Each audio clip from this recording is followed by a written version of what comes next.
Պարոն Բաղմանյան, ամսի 2-ից առաջնագծում եք, մի քանի տեղեր եք եղել ու ամեն անգամ երիտասարդ զինվորների, Արցախի հաղթանակած բանակի տղաների, հետո արդեն ձեզ միացան կամավորականները։ Մի քանի առաջնագծերում իրար հետ եղել ենք, դուք որպես զինվորական, դուք ինչ նկատեցիք 92 թվականի կռվող տղերքի եւ այսօրվա կռվող տղերքի տարբերությունը։ Այս տարբերություն կարող եմ ասել չկա, որովհետեւ եթե զինվորների ու կամավորականների մեջ հոգի կա, կռվելու ընթացքում ոչ մի տարբերություն չկա, բայց ամենայն դեպս պատերազմը տարբերվում է 92 թվականի պատերազմը եւ 2016 թվականի։ Կարևորը մեր զինվորները համար կանգնեցին, իրենց պարտականությունները կատարեցին, հակառակորդը չկարողացավ իր նպատակին հասնել։ Ամենակարևոր խնդիրը դա էր։ Եվ զինվորների հետ էին նաեւ կամավորականները ողջ հայությունը։ Իհարկե, միանշանակ։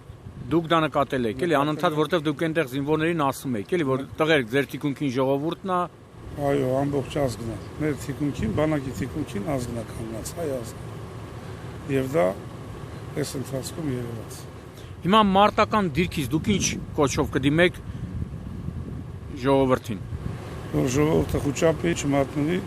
որ մեր դիրքերը ամուր են, մենք հստակ համոզված եղեք, որ խնդիրը մեր զինված ուժերը կատարելու են։ Նամանակ պաշտպանության բանակը։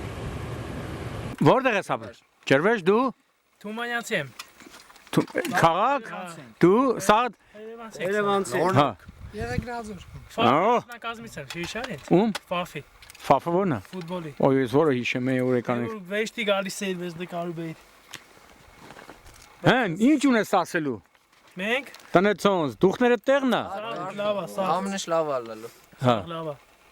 Այսքանով եք։ Չէ, շատ ենք։ Հա։ Շուտով Դաղստուն կվերադառնանք, բարով խերով։ Թուրքերն ինչ պետք է արդեն ասել ենք։ Գիտեմ։ Ու արել ենք։ Սաղ լավարներ։ Նաստած, սաղ դուքով։ Շատ լավարներ։ Սաղ նորմալ է, սաղ մեր ձեռն է։